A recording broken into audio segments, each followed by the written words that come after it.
शरद पवार काही करू शकतात. मागच्या वेळेला भाजपला विदाउट टर्म कंडिशनचा त्यांनी पाठिंबा दिला होता 2014ला. म्हणून शरद पवारांच्या भूमिकेवर आज कोणीही ठामपणे कोणी सांगू शकत नाही, पण योग्य वेळेला ते निर्णय घेतील. म्हणजे थोडक्यात शरद पवार आणि एकनाथ शिंदे एकत्र येण्याची शक्यता दिसते. आम्ही एकत्र जात नाहीये. ते कुठं महायुती बरोबर ते येतील का नाही हेच याचा हा प्रश्न आहे.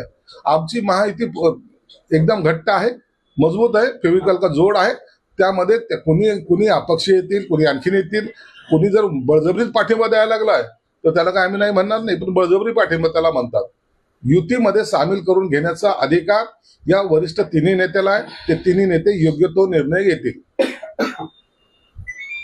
बऱ्यापैकी हिंट देता या संदर्भात की मुख्यमंत्री एकनाथ शिंदे हेच मुख्यमंत्री होतील, मार्ग कोणता आहे असं?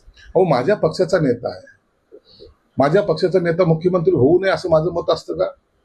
माझ्या पक्षाचा नेता हा मुख्यमंत्री व्हावा भाजपला वाटतं. आता भाजपच्या नेत्यांनी सांगितलं बावनकुळे साहेबांनी की देवेंद्र फडणवीस झाले पाहिजेत. अजितदादाच्या काही ठिकाणी बॅनर लागत आहेत. मग आम्ही गपचूप बसलेलो आहोत, नमस्कार करत बसलेलो आहोत. अशातला थोडी भाग आहे.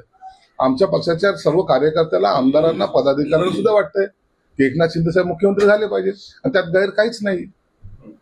संजय राऊत म्हणाले की संजय शिरसाट मणिपूरला जातील, मणिपूरला अडाणीने रिसॉर्ट बांधले आहे. मला संजय राऊतला एक सांगायचंय, मणिपूर वगैरे हे भारतातल्या भागामध्ये घेऊन जाण्यापेक्षा मला लंडनला घेऊन जा. लंडनला जर घेऊन गेले तर तिथलचं आपले असलेले जे काही सर्व